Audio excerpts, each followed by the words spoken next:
Chapati, puri, fried rice ಹಾಗೆಯೇ ಎಲ್ಲದಕ್ಕೂ suit ಆಗುವಂಥ ಪನ್ನೀರ್ ಗೀ ರೋಸ್ಟ್ ರೆಸಿಪಿನ ತೋರಿಸ್ತಾ ಇದ್ದೀನಿ. ವಿಡಿಯೋ ಇಷ್ಟವಾದಲ್ಲಿ ಫ್ರೆಂಡ್ಸ್ ಆ್ಯಂಡ್ ಫ್ಯಾಮಿಲಿಗೆ ಶೇರ್ ಮಾಡ್ಕೊ ಸಪೋರ್ಟ್ ಮಾಡಿ.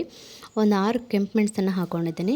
ಒಂದು ಅರ್ಧ ಸ್ಪೂನಷ್ಟು, ಅರ್ಧಕ್ಕಿಂತ ಸ್ವಲ್ಪ ಜೀರಿಗೆ, 1/4 ಸ್ಪೂನಷ್ಟು ಕೊತ್ತಂಬರಿ, ಹಾಗೆ ಶುಂಠಿ, ಬೆಳ್ಳುಳ್ಳಿ, 1 ಕಾಯಿ ಮೆಣಸು. ಸೊ ಇಷ್ಟನ್ನು ಹಾಕಿ ಸ್ವಲ್ಪ ನೀರನ್ನ ಹಾಕ್ಕೊಂಡು ಚೆನ್ನಾಗಿ ಪೇಸ್ಟ್ ಮಾಡ್ಕೊಳ್ಳಿ. ಈಗ ಇದನ್ನೊಂದು ಬೌಲಿಗೆ ತೆಗೆದಿಡ್ತಾ ಇದ್ದೀನಿ. ಸೊ ಈಗ ಇದೇ ಮಿಕ್ಸಿಗೆ ಮತ್ತೆ ನಾನು ಟೊಮೆಟೊ ಹಾಕ್ಕೊಂಡು ಪ್ಯೂರಿ ಮಾಡ್ಕೊಳ್ತಾ ಇದ್ದೀನಿ. ಸೊ ಅದನ್ನು ತೆಗೆದಿಟ್ಕೊಂಡಾದಮೇಲೆ ನಾನು ಕಟ್ ಮಾಡಿರೋಂಥ ನೀರುಳ್ಳಿನ ಕೂಡ ಪೇಸ್ಟ್ ಮಾಡ್ಕೊಂಡಿದ್ದೀನಿ. ಈಗ ಒಂದು ಪಾತ್ರೆಯಲ್ಲಿ ತುಪ್ಪ ಹಾಕ್ಕೊಳ್ಳಿ, ಗರಂ ಮಸಾಲೆ, ಚಕ್ಕೆ, ಲವಂಗ ಹಾಕ್ಕೊಂಡಿದ್ದೀನಿ. ಸೊ ಫಸ್ಟಿಗೆ ನಾವು ಮೆಣಸನ್ನು ಏನು ಪೇಸ್ಟ್ ಮಾಡ್ಕೊಂಡಿದ್ವಿ ಅದನ್ನು ಈ ತುಪ್ಪದಲ್ಲಿ ಚೆನ್ನಾಗಿ ಫ್ರೈ ಮಾಡ್ಕೊಳ್ಬೇಕು. ಸೊ ಈಗ ಇದು ಚೆನ್ನಾಗಿ ಎಣ್ಣೆಯಲ್ಲಿ ಫ್ರೈ ಆಗಿದೆ. ಈಗ ಇದಕ್ಕೆ ನಾನು ಟೊಮೆಟೊ ಪೇಸ್ಟನ್ನು ಹಾಕ್ಕೊಳ್ತಾ ಇದ್ದೀನಿ. ಇದು ಕೂಡ ಅಷ್ಟೇ ತುಪ್ಪದಲ್ಲಿ ಚೆನ್ನಾಗಿ ಫ್ರೈ ಮಾಡ್ಕೊಳ್ಬೇಕು. ಚೆನ್ನಾಗಿ ಅದರ ಎಣ್ಣೆ ಅಂಶ ಎಲ್ಲ ಬಿಡಬೇಕು. ನೋಡಿ ಈಗ ಡ್ರೈ ಆಗಿದೆ. ಈಗ ನಾನು ಇದಕ್ಕೆ ಟೊಮೆಟೊ ಪ್ಯೂರನ್ನು ಹಾಕ್ಕೊಳ್ತಾ ಇದ್ದೀನಿ. ಇದು ಕೂಡ ಅಷ್ಟೇ ಚೆನ್ನಾಗಿ ಫ್ರೈ ಮಾಡ್ಕೊಳ್ಬೇಕು.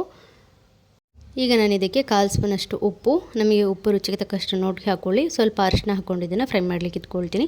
ಇನ್ನೊಂದು ಪಾತ್ರೆಯಲ್ಲಿ ನಾನು ತುಪ್ಪನ ಹಾಕ್ಕೊಳ್ತಾ ಇದ್ದೀನಿ. ಇದನ್ನು ನಾವು ಪನ್ನೀರ್ ಫ್ರೈ ಮಾಡಲಿಕ್ಕೆ ತುಪ್ಪದಲ್ಲೇ ನಾನು ಪನ್ನೀರನ್ನ ಫ್ರೈ ಮಾಡ್ಕೊಳ್ತಾ ಇದ್ದೀನಿ.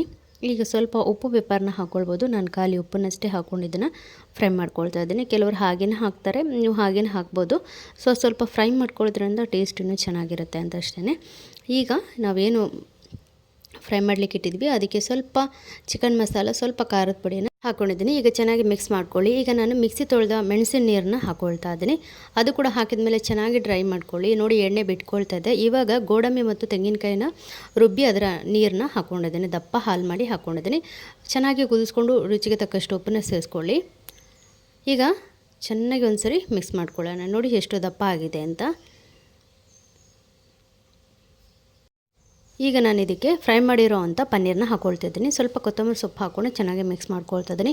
ತೆಂಗಿನ ಹಾಲು ಬೇಡ ಅಂದರೆ ನೀವು ಫ್ರೆಶ್ ಕ್ರೀಮ್ನ ಕೂಡ ಯೂಸ್ ಮಾಡ್ಬೋದು. ಸೊ ಸಿಂಪಲ್ ಆಗಿರೋಂಥ ಪನ್ನೀರ್ ಗೀ ರೋಸ್ಟ್ ಹೇಗಿತ್ತು, ಇಷ್ಟ ಆದರೆ ಲೈಕ್ ಮತ್ತು ಶೇರ್ ಮಾಡಿ.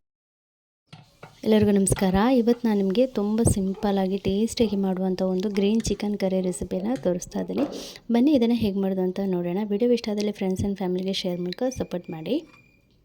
ಫಸ್ಟಿಗೆ ಒಂದು ಮಿಕ್ಸಿ ಜಾರಿಗೆ ನಿಮಗೆ ಖಾರಕ್ಕೆ ಬೇಕಾದಷ್ಟು ಕಾಯಿ ಮೆಣಸು, ಸ್ವಲ್ಪ ಬೆಳ್ಳುಳ್ಳಿ, ಶುಂಠಿ, ಪಾಲಕ್, ಕೊತ್ತಂಬರಿ ಸೊಪ್ಪು, ಪುದೀನ ಇಷ್ಟನ್ನು ಹಾಕಿ ಚೆನ್ನಾಗಿ ರುಬ್ಕೊಳ್ಳಿ. ನಂತರ 1 ಹಿಡಿಯಷ್ಟು ತೆಂಗಿನಕಾಯಿ, ಅದಕ್ಕೆ 1 ಸ್ಪೂನಷ್ಟು ಕೊತ್ತಂಬರಿ, 1/4 ಸ್ಪೂನಷ್ಟು ಜೀರಿಗೆ, ಚಕ್ಕೆ, ಲವಂಗ ಹಾಕ್ಕೊಂಡು ರುಬ್ಕೊಂಡು ಸೈಡಲ್ಲಿ ಇಟ್ಕೊಳ್ಳಿ. ನಂತರ ಕುಕ್ಕರಲ್ಲಿ ಎಣ್ಣೆ ಅಥವಾ ತುಪ್ಪ ಹಾಕ್ಕೊಂಡು ಒಂದು 3ರಿಂದ 4 ಕಾಯಿ ಮೆಣಸು, ಕರಿಬೇವು ಇಷ್ಟನ್ನು ಹಾಕ್ಕೊಂಡು ಸ್ವಲ್ಪ ಫ್ರೈ ಮಾಡ್ಕೊಳ್ಳಿ. ಸೊ ಅದಕ್ಕೆ ಸ್ವಲ್ಪ ಉಪ್ಪನ್ನು ಹಾಕ್ಕೊಳ್ತಾ ಇದ್ದೀನಿ. ಈಗ ನಾವು ಏನು ಕೊತ್ತಂಬರಿ ಸೊಪ್ಪು, ಪುದೀನ, ಪಾಲಕ್ಕು, ಕಾಯಿಮೆಣಸು, ಶುಂಠಿ, ಬೆಳ್ಳುಳ್ಳಿ ಪೇಸ್ಟ್ ಮಾಡಿ ಇಟ್ಕೊಂಡಿದ್ವಲ್ವ ಅದನ್ನು ಈ ಎಣ್ಣೆಗೆ ಹಾಕ್ಕೊಂಡು ಚೆನ್ನಾಗಿ ಅದರ ಹಸಿ ವಾಸನೆ ಹೋಗೋ ತನಕ ನೀವು ಇದನ್ನು ಫ್ರೈ ಮಾಡ್ಕೊಳ್ಬೇಕು. ಇಲ್ಲ ನೀವು ಫ್ರೈ ಮಾಡಿ ಕೂಡ ಗ್ರೈಂಡ್ ಮಾಡ್ಕೊಳ್ಬೋದು. ಸೊ ಇದು ಈಸಿ. ಈಗ ಅದು ಹಸಿ ವಾಸನೆ ಹೋದ್ಮೇಲೆ ತೊಳೆದಿರೋವಂಥ ಚಿಕನ್ನ ಹಾಕಿ ಅದಕ್ಕೊಂದು 1/4 ಸ್ಪೂನಷ್ಟು ಅರಿಶಿನವನ್ನು ಹಾಕ್ಕೊಂಡು ಚೆನ್ನಾಗಿ ಇದರಲ್ಲಿ ಮಿಕ್ಸ್ ಮಾಡ್ಕೊಳ್ಬೇಕು. ಆಲ್ರೆಡಿ ನಾನು ಉಪ್ಪು ಹಾಕಿದ್ದೀನಿ, ಯಾಕೆಂದರೆ ಉಪ್ಪು ಹಾಕಿಬಿಟ್ಟೆ ನೀವು ಇದನ್ನು ಮಿಕ್ಸ್ ಮಾಡ್ಕೊಳ್ಳಿ. ಇಲ್ಲಾಂದರೆ ಉಪ್ಪು ಹಾಕ್ಕೊಂಡು ಫ್ರೈ ಮಾಡ್ಕೊಳ್ಳೋದ್ರಿಂದ ಚಿಕನ್ ಪೀಸ್ಗೆಲ್ಲ ಚೆನ್ನಾಗಿ ಉಪ್ಪು ಎಳ್ಕೊಳ್ಳುತ್ತೆ. ಸೊ ಈಗ ಒಂದ್ಸರಿ ಚೆನ್ನಾಗಿ ಮಿಕ್ಸ್ ಮಾಡ್ಕೊಳ್ಳಿ. ಈಗ ಮತ್ತೆ ಸ್ವಲ್ಪ ನಾನು ಒಂದು 1/4 ಸ್ಪೂನಷ್ಟು ಉಪ್ಪನ್ನು ಸೇರಿಸ್ಕೊಳ್ತಾ ಇದ್ದೀನಿ. ಸೊ ಇವಾಗ ಇಲ್ಲಿ ಸ್ವಲ್ಪ ಚಿಕನ್ ಮಸಾಲವನ್ನು ಸೇರಿಸ್ಕೊಳ್ತಾ ಇದ್ದೀನಿ. ಬೇಕಂತಿಲ್ಲ, ಸೊ ನೀವು ಹಾಕಿದರೆ ಟೇಸ್ಟ್ ಚೆನ್ನಾಗಿರುತ್ತೆ. ಈಗ ತೆಂಗಿನಕಾಯಿ ರುಬ್ಕೊಂಡು ಪೇಸ್ಟ್ ಮಾಡಿ ಇಟ್ಕೊಂಡ್ವಲ್ಲ ಅದನ್ನು ಹಾಕ್ಕೊಳ್ತಾ ಇದ್ದೀನಿ. ಸೊ ತೆಂಗಿನಕಾಯಿ ಪೇಸ್ಟ್ ಹಾಕಿದ್ಮೇಲೆ ನಿಮಗೆ ಸ್ವಲ್ಪ ನೀರನ್ನ ನೋಡ್ಕೊಂಡು ಹಾಕ್ಕೊಳ್ಳಿ. ತುಂಬ ನೀರನ್ನ ಹಾಕ್ಲಿಕ್ಕೆ ಹೋಗಬೇಡಿ, ಸ್ವಲ್ಪ ದಪ್ಪನೇ ಇರಲಿ. ನಾವು ಬೇಯಲಿಕ್ಕೆ ಇಡುವಾಗ ಮತ್ತು ಚಿಕನ್ನಲ್ಲಿ ನೀರು ಬಿಡುತ್ತೆ. ಸೊ ಒಂದ್ಸರಿ ಚೆನ್ನಾಗಿ ಮಿಕ್ಸ್ ಮಾಡ್ಕೊಳ್ಳಿ. ಸೊ ನಾನು ಹುಣಸೆ ಹಣ್ಣಿನ ರಸ ಅಥವಾ ಲಿಂಬೆ ರಸ ಹಾಕ್ಕೊಳ್ಬೋದು. ಸೊ ನಾನು ಇಲ್ಲಿ ಒಂದು ಅರ್ಧ ಲಿಂಬೆ ಹಣ್ಣಿನ ರಸವನ್ನು ಹಾಕ್ಕೊಂಡಿದ್ದೀನಿ. ಕುಕ್ಕರ್ ಮುಚ್ಚಳನ್ನು ಮುಚ್ಚಿ 2 ವಿಸಿಲ್ ಕೂಗಿಸಿ ಕೆಳಗೆ ಇಳಿಸಿದರೆ ನೋಡಿ ಸೂಪರ್ ಟೇಸ್ಟಿಯಾಗಿರುವಂಥ ಚಿಕನ್ ಗ್ರೀನ್ ಕರಿ ರೆಸಿಪಿ ರೆಡಿ ಇತ್ತು. ಈ ಸಾರನ್ನ ನೀವು ಪೂರಿಗೆ ಮಾಡ್ಕೊಳ್ಬೋದು, ಗೀ ರೈಸ್ಗೆ ಮಾಡ್ಕೊಳ್ಬೋದು, ವೈಟ್ ರೈಸ್ಗೆ ಮಾಡ್ಕೊಳ್ಬೋದು, ಚಪಾತಿಗೆ ಮಾಡ್ಕೊಳ್ಬೋದು. ತುಂಬಾ ಈಸಿಯಾಗಿದೆ. ಸೊ ನೋಡಿದ್ರಲ್ಲ ಇವತ್ತಿನ ಗ್ರೀನ್ ಚಿಕನ್ ಕರಿ ರೆಸಿಪಿ ಇಷ್ಟ ಆಯಿತಾ? ಇಷ್ಟ ಆದರೆ ಫ್ರೆಂಡ್ಸ್ ಆ್ಯಂಡ್ ಫ್ಯಾಮಿಲಿಗೆ ಶೇರ್ ಮಾಡ್ಕೊಂಡು ಸಪೋರ್ಟ್ ಮಾಡಿ. ಸಿಗೋಣ ಮತ್ತೊಂದು ರೆಸಿಪಿಯೊಂದಿಗೆ. ಎಲ್ಲರಿಗೂ ಧನ್ಯವಾದ.